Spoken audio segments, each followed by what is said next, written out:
आज तक रेडियो सुनता है सारा जहां।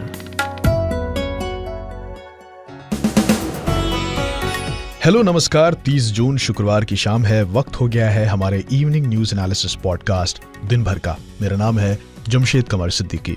मणिपुर में सीएम इस्तीफा देंगे ऐसी खबरें चल रही थीं। अब खंडन आ गया है कि ऐसा कुछ नहीं होगा। क्या ये उस दबाव का असर है जो मणिपुर हिंसा के बाद मुख्यमंत्री एन वीरेन सिंह पर है? यहीं से शुरू करेंगे आज का पॉडकास्ट। दूसरी तरफ गृह मंत्री अमित शाह राजस्थान के उदयपुर में थे आज। क्यों अहम है ये इलाका बीजेपी के लिए और अमित शाह ने अपने भाषण में क्या कहा, सुनेंगे वहीं मौजूद रहे आज तक रेडियो रिपोर्टर से। महाराष्ट्र में एकनाथ शिंदे को बीजेपी के साथ सरकार बनाए हुए 1 साल हो गया है। बात करेंगे उनके कार्यकाल और उनकी चुनौतियों पर। फ्रांस में राष्ट्रपति इमैनुअल मैक्रों की मुसीबत बढ़ाई हुई है। वहां हो रहे प्रदर्शनों ने क्यों चल रहे हैं ये प्रदर्शन और इससे मैक्रों की राजनीति को कितना खतरा है, ये भी समझेंगे। आखिर में भौचक लेकर आएंगे कुमार केशव, लेकिन उससे पहले सुनते हैं 60 सेकंड्स हेडलाइंस सूरज कुमार से। शुक्रिया जमशेद। मणिपुर में सीएम बीरेन सिंह का इस्तीफा देने से इनकार, हजारों महिला समर्थकों के प्रदर्शन के बाद फैसला। अफसरों के ट्रांसफर पोस्टिंग पर केंद्र सरकार ने रोका अध्यादेश। केंद्र के खिलाफ इस मुद्दे पर सुप्रीम कोर्ट पहुंची आम आदमी पार्टी। बारिश की वजह से रोकी गई केदारनाथ यात्रा। 24 घंटे के भीतर गुजरात असम में बारिश से 15 लोगों की मौत। अगले हफ्ते मध्य प्रदेश का दौरा करेगी डिप्टी इलेक्शन कमिश्नर की टीम। विधानसभा चुनाव की तैयारियों का लेगी जायजा। उत्तराखंड की यूनिफॉर्म सिविल कोड का ड्राफ्ट तैयार। राज्य सरकार को मसौदा सौंपेगी यूसीसी ड्राफ्ट कमेटी। रूस के राष्ट्रपति व्लादिमीर पुतिन ने की प्रधानमंत्री मोदी से फोन पर बात। रूस यूक्रेन युद्ध को लेकर हुई चर्चा। कांग्रेस नेता राहुल गांधी का मणिपुर दौरा खत्म, दिल्ली लौटे। पीएम मोदी 7 जुलाई को जाएंगे गीता प्रेस के दफ्तर। शिव पुराण का करेंगे विमोचन। और रिटायरमेंट लेकर दूसरी लीग में नहीं खेल पाएंगे भारतीय क्रिकेटर, बीसीसीआई बनाएगी नए नियम। यह है दिन भर। मैं हूं जमशेद कमर सिद्दीकी। मणिपुर बीते लगभग 1 महीनों से खबरों में है। हिंसा की खबरें रोज आ ही रही हैं और तमाम दिलासों और दावे के बाद भी कुछ शांत नहीं हुआ है। कांग्रेस नेता राहुल गांधी भी मणिपुर में हैं। आज उनके दौरे का दूसरा और अंतिम दिन है। आज वो मोइरांग रिलीफ कैंप में पहुंचे, जहां उन्होंने हिंसा पीड़ितों से मुलाकात की। राहुल मणिपुर के राजभवन भी गए। एक और हलचल आज दिन भर रही। सुबह से मणिपुर के कई लोकल मीडिया रिपोर्ट्स ने दावा किया कि बीरेन सिंह इस्तीफा दे सकते हैं। इन रिपोर्ट्स का आधार थी मुख्यमंत्री बीरेन सिंह की राज्यपाल अनुसुईया उइके से हुई मुलाकात। हालांकि बाद में मणिपुर प्रदेश सरकार के प्रवक्ता ने इस्तीफे की अटकलों को खारिज कर दिया। सवाल यह है कि राज्य में हिंसा पर तमाम आरोप झेल रही मणिपुर की राज्य सरकार जब पहले से दबाव में है, तो ये मुख्यमंत्री के इस्तीफे की बात चली कहां से और दावे का आधार क्या था? समझने के लिए मैंने बात की इम्फाल में आज तक रेडियो रिपोर्टर सारस्वत कश्यप से। पहले तो एक अर्ली मॉर्निंग में एन बीरेन सिंह ने एक बैठक बुलाया था। जो मणिपुर का जितना भी एमएलए है उनको बुला के एक बैठक हुआ था। जो मोस्टली वहाँ पे जो बीजेपी का एमएलए थे वो लोग वहाँ पे प्रेजेंट थे।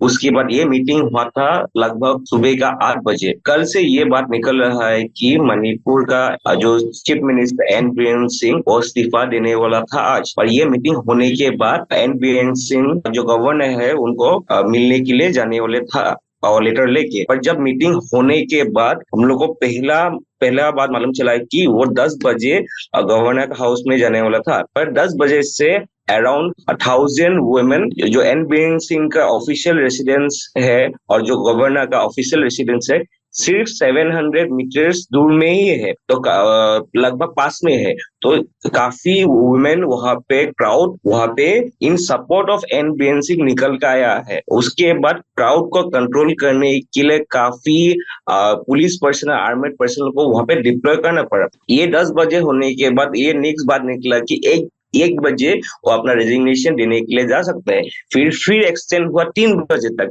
जब एन बीरेन सिंह अराउंड 3 बजने से थोड़ा देर पहले जब निकल कर आया है, काफी जो उनका सपोर्ट जितना भी वुमेन आया था, जितना भी महिला वहां पे गैदर हुआ था, उन्होंने अपील किया एन बीरेन सिंह को रिजाइन नहीं करने के लिए। उनका जो कॉन्वॉय था उनका कॉन्वॉय को भी रुका के उनको बोला गया था कि रिजाइन नहीं करने के लिए। और उसके बाद ही उनका जो रेजिग्नेशन लेटर अभी निकल कर आया है, जो एमएलए ने जो फाड़ दिया था रेजिग्नेशन लेटर, और उन्होंने क्लेरिफाई किया कि वो रिजाइन नहीं करने वाले हैं। सरस्वती, जो दबाव की बात कही जा रही है दिल्ली से लेकर इम्फाल की सरकार पर, इस दबाव का हल तो एक ही है कि हिंसा रुके, लेकिन वो क्यों नहीं हो पा रहा है? और ऐसे में क्या यही हल बचा है कि मुख्यमंत्री इस्तीफा दें? देखिए, पहली बार के लिए जो गवर्नमेंट है, जो बीजेपी का गवर्नमेंट है मणिपुर में, उनके लिए एक अच्छा बात निकला है कि पहली बार जो गवर्नमेंट है उनका सपोर्ट में काफी जो महिला निकल के आया था, उनका सपोर्ट में पहली बार निकल के आया था। पहले जितना भी क्योंकि जो महिला प्रोटेस्टर्स है मणिपुर का, आज का इशू नहीं है, पहले से महिला प्रोटेस्टर्स काफी निकल के आते थे, जो भी इशू होते थे। पर ये बात पहली बार ऐसा कॉन्फिडेंस दिखने को मिला, जो पब्लिक है अभी भी, जो बीजेपी गवर्नमेंट है, जो पब्लिक उनको अभी भी सपोर्ट कर, पर जो आपने पूछा है कि क्या किया गया है, पर स्थिति ऐसा है कि देखिए, पॉलिटिकली किसी भी स्टेप लेने के लिए जो गवर्नमेंट है अभी स्टॉप हो रहे हैं, वो लोग नहीं ले पा रहे, क्योंकि अगर पॉलिटिकल स्टेप लिया जाता है, वहां पे कुछ इशू निकल सकता है, कुछ वायलेंस भी क्रिएट हो सकता है। तो इसको लेके वहां पे ऐसा जो गवर्नमेंट का जो कॉन्फिडेंस बिल्डिंग का अवेयरनेस का स्टेप नहीं लिया गया है। सिर्फ ऐसा ही निकल के आ रहा है कि जो सिक्योरिटी मेजर्स मेंटेन करने के लिए, लॉ एंड ऑर्डर मेंटेन करने के लिए सिर्फ पुलिस और आर्मेड फोर्सेस का ही डिसीजन दिया गया है। जैसे इंटरनेट बैन, और एक नोटिफिकेशन निकला है कि जो इंटरनेट बैन एक्सटेंड हुआ और 5 दिन के लिए। तो ऐसा स्टेप गवर्नमेंट नहीं ले रहा है पॉलिटिकली, पर जो लॉ एंड ऑर्डर मेंटेन करने के लिए सिर्फ ऐसा ही स्टेप लेते हुए हमको दिखाई जा रही है। एक सवाल राहुल गांधी के दौरे पर, आज आखिरी दिन है उनके इस दौरे का, अब तक कैसा रहा उनका ये दौरा और उन्होंने वहां पर क्या क्या किया? देखिए, कल तो जब उनको रुका गया, जो बिष्णुपुर एरिया है वहां पे उनको रुका दिया गया था, और पहले भी पुलिस जो डीजीपी है उन्होंने बोला था कि लॉ एंड ऑर्डर कंट्रोल में नहीं है, वायलेंस हो रहा है, तो उनको नहीं जाने के लिए। फिर उन्होंने रिटर्न होकर चौपर से गया सीसी को, चुराचमपुर जो मेन एपी सेंटर है वायलेंस का, वहां पे उन्होंने जाके जितना भी कुकी बॉडीज से, कुकी सोसाइटीज जितना भी है, वो उनको वहां पे जाके मिला है। और जो रिलीफ कैंप है वहां पे भी उन्होंने जाके आदमी लोग को बातचीत करते हुए हम लोग को दिखाई जा रही थी। पर आज उन्होंने इम्फाल में, जो कैपिटल है, उन्होंने जाके आज जो यूनाइटेड नागा काउंसिल है उनका लीडर्स लोग को, सिविल सोसाइटी इम्फाल में बेस्ड थे, उनको एक होटल में उनको मिला है। राहुल गांधी को जब पूछा गया था कि जो नरेंद्र मोदी है, हम लोग का प्राइम मिनिस्टर है, वो अभी तक क्यों साइलेंट है, ये जब उनको क्वेश्चन किया गया था, उन्होंने बोला है कि अभी भी जब तक वो मणिपुर में है तब तक वो पॉलिटिकली ऐसा कुछ भी रिमार्क्स नहीं देंगे, और सिर्फ वो आदमी लोग का दुख जानने के लिए सिर्फ ये दौरा उन्होंने किया है मणिपुर का। और आज भी उन्होंने काफी वहां पे सोसाइटीज है, सिविल सोसाइटीज है, जैसे हमने भी पहले भी बोला, जो नागा काउंसिल है उनको भी बातचीत हुआ है। वहां पे कैसा, जैसे रिहेबिलिटेशन का एक बात निकल के आया है कि क्योंकि इतने आदमी लोग को रिलीफ कैंप में रखा जा रहे, उनको बाद में कैसे शिफ्ट किया जाएगा, तो ऐसा डिस्कशन, एक पॉजिटिव डिस्कशन निकल के आया है राहुल गांधी का दौरा के बाद। शुक्रिया सारस्वत कश्यप। एक तरफ जहां कांग्रेस नेता राहुल गांधी देश के पश्चिमी हिस्सों में हैं, तो वहीं दूसरी तरफ गृह मंत्री अमित शाह राजस्थान के उदयपुर में। राजस्थान में आने वाले विधानसभा चुनावों के लिए बीजेपी ने अपना ग्राउंड बनाना शुरू कर दिया है। अमित शाह ने अपने संबोधन में दावा किया, 2024 में 300 सीट्स के साथ नरेंद्र मोदी फिर से सत्ता में आएंगे। इसके बाद उन्होंने गहलोत सरकार को घेरते हुए पिछले साल हुए कन्हैया हत्याकांड का भी जिक्र किया। माताओं, भाइयों, बहनों, बताओ, कन्हैया लाल को सुरक्षा किसने नहीं दी? अरे आप तो पकड़ना भी नहीं चाहते थे, एनआईए ने पकड़ा। और झूठ मत बोलो गहलोत जी, चार्जशीट नहीं हुई है, मैं डंके की चोट पर कहता हूं। तो चुनावी साल में अमित शाह के इस दौरे की क्या अहमियत है, जानने के लिए हमने बात की आज तक रेडियो रिपोर्टर जय किशन शर्मा से। भारतीय जनता पार्टी चुनावों से पहले कोई भी कसर नहीं छोड़ना चाहती। राजस्थान के अंदर संभवतः नवंबर के अंदर जो है वो चुनाव होने हैं, और भारतीय जनता पार्टी जो है वो कोई भी कमी नहीं छोड़ना चाहती। इससे पूरा जो शीर्ष नेतृत्व है वो लगा हुआ है राजस्थान में चुनाव जीतने के लिए। और कल जेपी नड्डा यहाँ पर आए थे, उससे पहले राजनाथ सिंह यहाँ थे। प्रधानमंत्री नरेंद्र मोदी बीकानेर का दौरा करने वाले हैं, 9 तारीख को संभावित दौरा है उनका। और कुल 6 महीने के अंदर 9 दौरे कर चुके हैं प्रधानमंत्री नरेंद्र मोदी खुद। अमित शाह इससे पहले आज उदयपुर आए थे, और उससे पहले भरतपुर आए थे और कल जेपी नड्डा भरतपुर। तो एक एक करके अलग अलग संभागों को जो है भारतीय जनता पार्टी का शीर्ष नेतृत्व साधने की कोशिश कर रहा है। अगर बात करें आज की उदयपुर की, तो उदयपुर का एक अपना महत्व है। देखिए, ये मेवाड़ कहा जाता है और राजस्थान में कहावत है कि जिसने मेवाड़ और मारवाड़ जीत दिया उसने राजस्थान में चुनाव और वोटर्स का दिल जीत दिया। तो मेवाड़ में 31 सीटें हैं, जिसके अंदर डूंगरपुरा, उदयपुर को जिसका शामिल है। और इन 31 सीटों में से 2 भारतीय ट्राइबल पार्टी के पास में, 2 निर्दलीयों के पास में है और 16 जो सीटें जो है वो भारतीय जनता पार्टी के पास में और 11 जो है वो कांग्रेस के पास में। लेकिन बीजेपी को क्योंकि लगता है कि वहां से के जो कद्दावर नेता थे गुलाब चंद कटारिया, जो इससे पहले राजस्थान विधानसभा के अंदर नेता प्रतिपक्ष थे, उन्हें असम का गवर्नर बना दिया गया है और उसके बाद से एक बड़े नेता का जो स्पेस है वहां खाली है। तो ऐसे में अमित शाह खुद यहाँ पर थे आज दौरा करने में और संभवतः आगे और भी दौरे होंगे। प्रधानमंत्री नरेंद्र मोदी राजभवन में थे, नाथद्वारा थे कुछ टाइम पहले, तो पिछले माह जो है वो, और वो उन्होंने खुद ने जो है वो कैंपेनिंग करी, एक सभा को संबोधित करा था। तो मेवाड़ को जीतने की पूरी कोशिश है और बीकानेर में प्रधानमंत्री का जो संभावित दौरा है उससे मारवाड़ को साधने की कोशिश भारतीय जनता पार्टी के द्वारा की जाएगी। अगर बात करें आज की अमित शाह के भाषण में क्या रहा, तो उन्होंने परिवारवाद के मुद्दे पर कांग्रेस को घेरने का काम करा, लेकिन जिससे उनको कांग्रेस ने घेरा वो मुद्दा था कन्हैयालाल हत्याकांड का। उन्होंने कहा कि कन्हैयालाल हत्याकांड मामले में जो आरोपी है उन्हें एनआईए ने अरेस्ट करा था, जो कि जिसका खंडन कांग्रेस सरकार ने करा। और थोड़ी देर पहले मुख्यमंत्री अशोक गहलोत ने जो है वो अपने आधिकारिक पोस्ट पे कहा कि तुरंत राजस्थान पुलिस ने 4 घंटे के भीतर जैसे ही ये घटनाक्रम हुआ और राजस्थान पुलिस ने अरेस्ट कर लिया और 2 दिन बाद में इस केस की जांच जो है उन्होंने ही एनआईए को पत्र लिखकर जो है वो जांच की रिकमेंडेशन की थी। तो ऐसे में कन्हैयालाल का जो मुद्दा है वो इस बार राजनीतिक मुद्दा रहने वाला है। भारतीय जनता पार्टी इसको अपनी तरीके से बुनाएगी कि पहली बार कांग्रेस सरकार में और राजस्थान में ऐसी घटना हो रही थी कि जहाँ कुछ कट्टरपने एक आम नागरिक का जो है वो गला इस तरह से काट दिया। वहीं जो है कांग्रेस इस मामले को दूसरे से बुना रही है, वो बार बार केंद्र पे आरोप लगा रही है कि अब तक इस मामले में आरोपियों को सजा नहीं हो पाई, ओपन एंड शट केस है, स्पीडी ट्रायल करने में जो है वो एनआईए असमर्थ रही है अब तक। तो कुल मिला के राजनीतिक माहौल आज के अमित शाह के दौरे से गर्मा गया है। वार आरोप प्रत्यारोप का दौर है जो फिर से शुरू हो चुका है राजस्थान के अंदर। जयकिशन, अमित शाह ने अपने भाषण में कन्हैयालाल हत्याकांड का जिक्र किया। बीती 28 तारीख को 1 साल पूरे हुए उस हत्याकांड को। उदयपुर में इसी तारीख के इर्द गिर्द शाह की रैली को इत्तेफाक माना जाए या एक सोची समझी रणनीति? देखिए, औपचारिक रूप से तो कोई भी इस बात को नहीं थी, एक सोची समझी रणनीति थी, लेकिन वास्तविकता में कहीं ना कहीं देखिए बीजेपी के एजेंडा को सूट करता है और जो एक हिंदुत्व आइडियोलॉजी के साथ वो चुनाव में जाने की हमेशा कोशिश करते हैं। उन सबसे फेवरेट पिच है बीजेपी की जिसपे बैटिंग करते हैं। तो ऐसे में कन्हैयालाल हत्याकांड राजनीतिक दृष्टिकोण से जो है वो बीजेपी को सूट करता है, क्योंकि कांग्रेस की यहाँ सरकार थी और कन्हैयालाल ने क्योंकि सिक्योरिटी मांगी थी पुलिस से और एक बड़ा लैप्स पुलिस का सामने आया था। कन्हैयालाल ने कहा था कि उनकी जान को खतरा है और कन्हैयालाल ने नुपुर शर्मा के पक्ष में जो है एक पोस्ट लिखी थी जिसके काउंटर में मोहम्मद रियाज और गौस अहमद ने इस पूरे कांड को अंजाम दिया था। तो ऐसे में एक पूरा हिंदू सेंटीमेंट जो है वो उस समय उदयपुर और आसपास के क्षेत्रों में जागा था, लोग सड़कों पर थे और जो नारे थे वो एक विशेष धर्म और विशेष मजहब के प्रति जो देखने को मिले। तो ऐसे में बीजेपी के लिए एक नेचुरल माहौल जो है वो वहां पे पूरा तैयार हुआ और ऐसे में अमित शाह का यह आना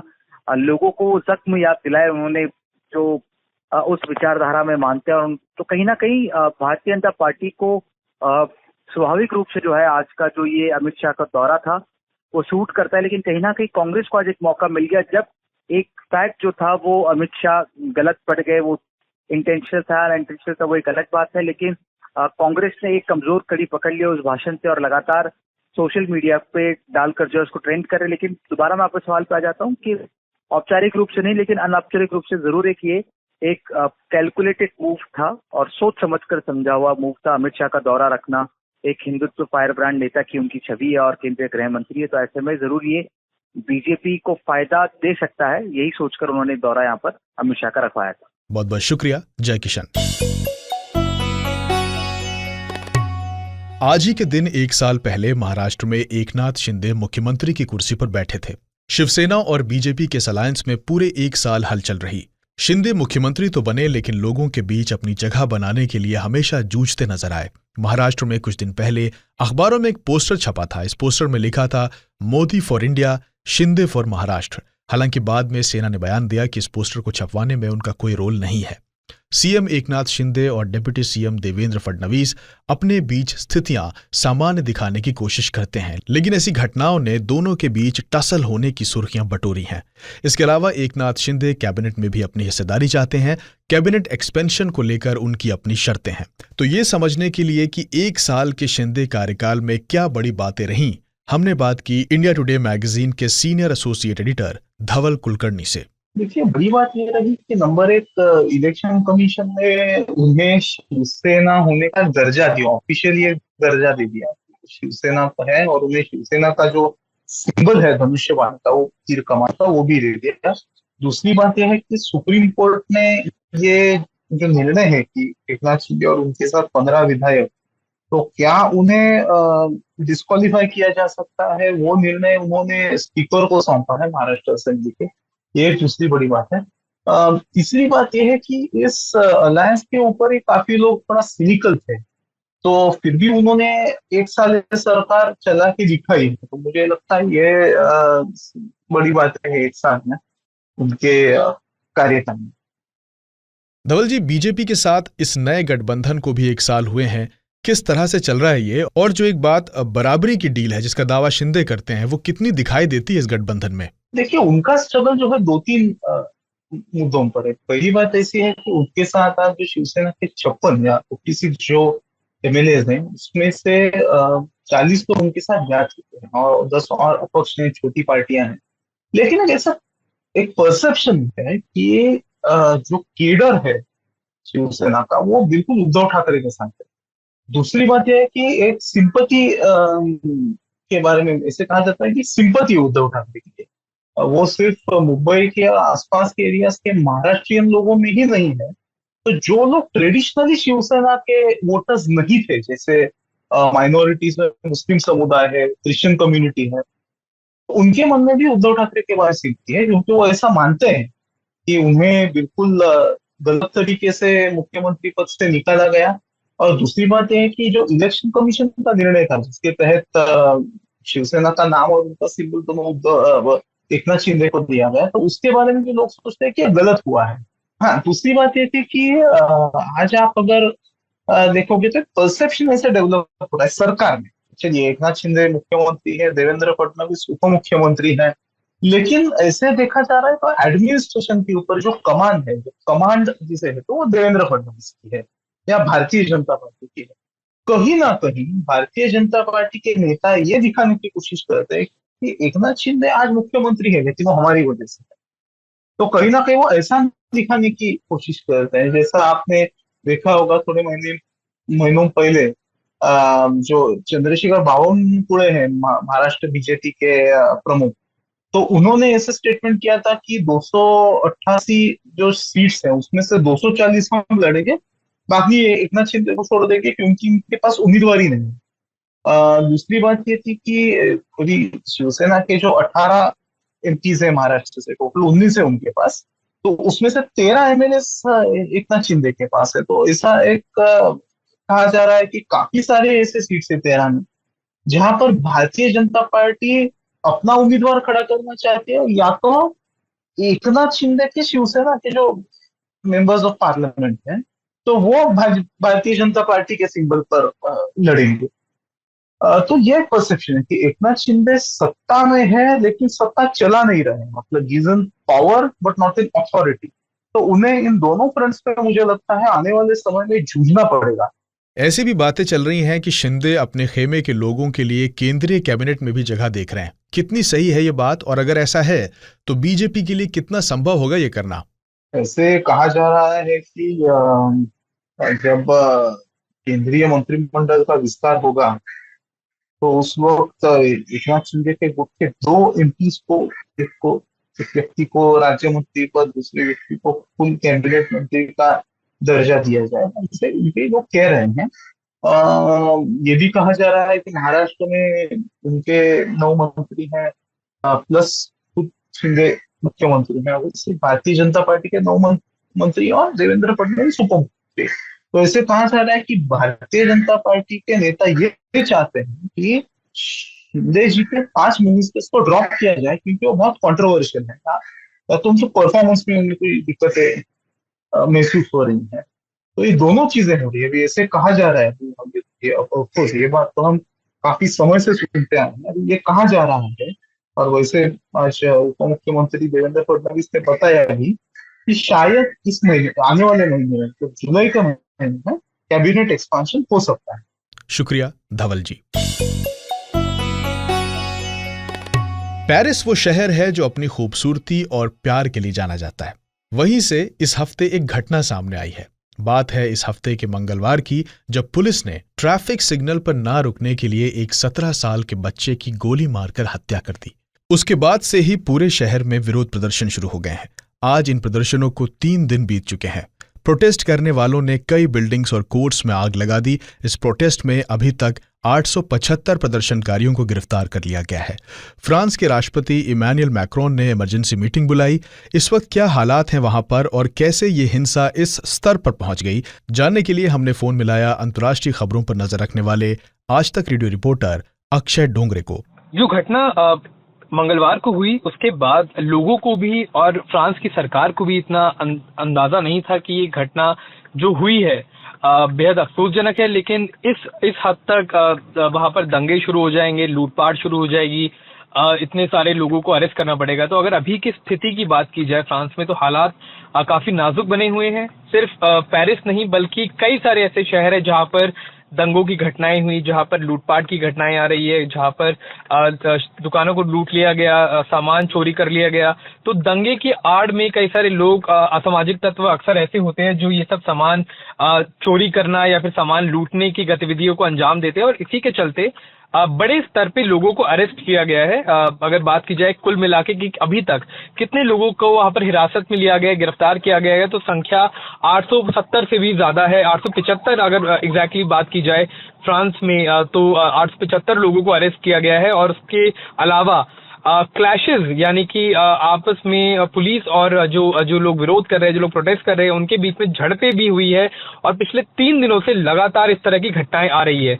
अभी तक कोई कर्फ्यू लगाने की बात नहीं आई है, लेकिन कुछ ऐसे कदम उठाए गए हैं जिनसे वहां पर हालातों को किसी तरह से काबू में लाया जा सके। फ्रेंच प्रेसिडेंट इमैनुअल मैक्रोन ने अब कुछ समय पहले कुछ मेजर्स ऐसे बताए थे, कुछ तरीके ऐसे बताए थे जिनसे कि हिंसा को काबू में लाया जा सके, जिसमें उन्होंने कहा था कि पुलिस और ज्यादा डिप्लॉय की जाएगी और ज्यादा एंटी राइट पुलिस लगाई जाएगी और फोर्सेस लगाए जाएंगे, ताकि सिचुएशन को वहां पर किसी तरह से लॉ एंड ऑर्डर सिचुएशन को मेंटेन किया जा सके। जो माँ बाप है उनसे अपील की गई है कि सुरक्षा अपने बच्चों की उनके हाथ में है और वो सरकार की जिम्मेदारी नहीं होगी। इसलिए उन्होंने अपील की है कि बच्चों को इन प्रोटेस्ट से दूर रखा जाए, बच्चों को वहां ना जाने दिया जाए, क्योंकि जिस तरह से क्लैशेस हो रहे हैं, किसी के हताहत होने की भी घटना सामने आ सकती है। तो इसीलिए ये अपील की गई है। सोशल मीडिया पर कई सारे ऐसे कदम उठाए जा रहे हैं जिनके चलते सोशल मीडिया प्लेटफॉर्म जैसे कि फेसबुक हो, इंस्टाग्राम हो, यूट्यूब हो, उनको कहा गया है कि सेंसिटिव कंटेंट को हटाया जाए। जो हत्या एक तरह से कहा जाए जो हुई है नाहेल की, जो 17 साल का लड़का था, अल्जीरियाई मूल का था, तो रंग भेद का कलर पूरे इंसिडेंट ने ले लिया है। जो वहां पर हिंसा हो रही है वो इसलिए इतनी भड़की क्योंकि जो बच्चा मारा गया, जो 17 साल के जिस बच्चे को गोली लगी, जिस पुलिस अफसर ने गोली मारी ट्रैफिक रूल का उल्लंघन करते हुए, जिसकी मौत हुई है, वो अल्जीरियाई मूल के उसके माँ बाप है, उसके पेरेंट्स हैं, और वो एक अफ्रीकन मूल का लड़का था जो फ्रांस में रहता है। और इसीलिए जिस तरह की घटनाएं लगातार सामने आती है वेस्टर्न कंट्रीज में, पश्चिमी देशों में, तो उसके खिलाफ कहीं ना कहीं जो गुस्सा था वो फूट पड़ा है। और इसीलिए ये घटनाएं इतने स्तर पर वहां पर विद्रोह शुरू हो चुका है।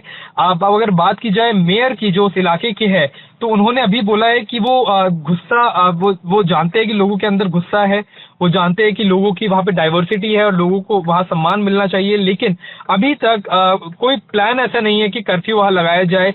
यानी कि अन्य जो इलाके हैं फ्रांस के, वहां के मेयर भी अब कंसिडर कर रहे हैं कि कर्फ्यू लगाया जाए या ना लगाया जाए। तो इसको लेकर भी अब मंथन वहां पर चल रहा है। तकरीबन 40,000 मोबिलाइज किए गए हैं वहां पुलिस ऑफिसर्स, लेकिन उसके बावजूद तकरीबन हालात अभी भी बहुत नाजुक है। और अब दर्शकों को ये भी बता दें कि प्रेसिडेंट इमैनुअल मैक्रोन ब्रुसेल्स में थे जिस वक्त ये सारी की सारी घटना हुई, और यूरोप वो वहां पर एक यूरोपियन समिट अटेंड कर रहे थे और उसको बीच में छोड़कर उन्हें वापस आना पड़ा ताकि सिचुएशन को किसी तरह कंट्रोल में लिया जा सके। अक्षय, रॉयटर्स के मुताबिक ये ट्रैफिक चेकिंग के दौरान हुई तीसरी इसी तरह की मौत की घटना है। पिछले साल भी फ्रांस में 13 ऐसी घटनाएं रिपोर्ट हुई थी। क्या वहां पर प्रेसिडेंट की तरफ से इस पर कोई बयान आया है? राजनीतिक हलकों में इसको लेकर क्या बात हो रही है? बिल्कुल एक बहुत बड़ी चुनौती है, क्योंकि अगर फ्रांस की बात की जाए तो वहाँ पर डाइवर्सिटी बहुत ज्यादा है। भिन्न भिन्न लोग रहते हैं, अलग अलग देशों की मूल देशों के लोग वहाँ पर अब फ्रांस में सेटल हुए हैं, वहाँ पर रह रहे हैं। अफ्रीकी अगर पॉपुलेशन की बात की जाए तो 100 साल से भी ऊपर हो चुके हैं कि वहाँ पर एक बड़ी जनसंख्या अफ्रीकी मूल के लोगों की फ्रांस में रहती है।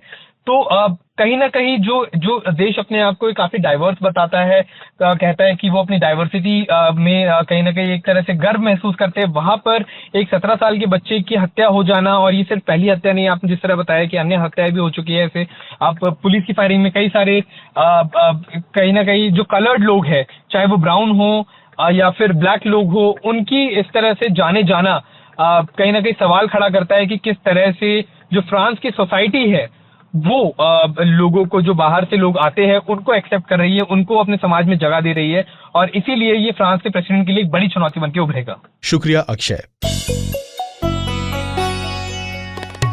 और अब बारी है भौचक की, लेकर आ गए हैं कुमार केशव। लुटेरा शब्द सुनते ही आपके मस्तिष्क में सबसे पहले किसकी तस्वीर उभरती है? बहुतायत लोग कहेंगे नेताओं की, सरकारी अफसरों, कर्मचारियों की। अमा यार, ये सब तो सिचुएशनल लुटेरे हैं। एक होते हैं प्रोफेशनल लुटेरे। हिंदी फिल्मों में आपने देखा होगा, हाथ में रामपुरी या रिवॉल्वर लेकर डरावनी आवाज में सामने वाले को धमकाते हुए, तेरे पास जो भी नकदी, सोने और बेशकीमती जेवरात हैं जल्दी से मेरे हवाले कर दे, वरना जान से हाथ धोना पड़ेगा।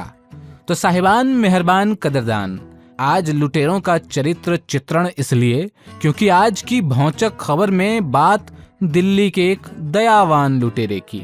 अभी पिछले हफ्ते की बात है, 21 जून को रात के करीब 11 बज रहे थे।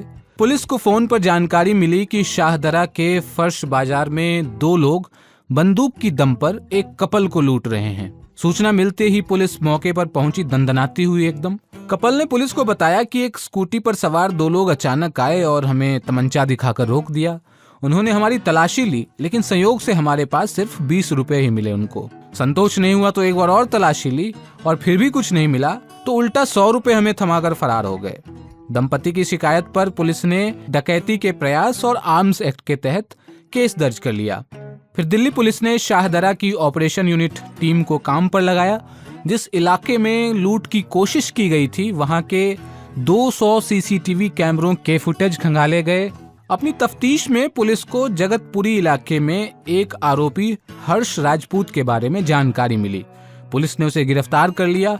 फिर पूछताछ के आधार पर उसके दूसरे साथी देव वर्मा को बुराड़ी संत नगर से पुलिस ने धर दबोचा। ये दोनों लोग पहले भी स्नैचिंग के मामलों में आरोपी थे, लेकिन पकड़े तभी गए जब भलाई की। जेल में अब एक दूसरे से वो क्या कह रहे होंगे, अरे यार भलाई का जमाना ही नहीं रहा, अब वो रॉबिन हुड नहीं बनना भाई। कुमार केशव, आज तक रेडियो।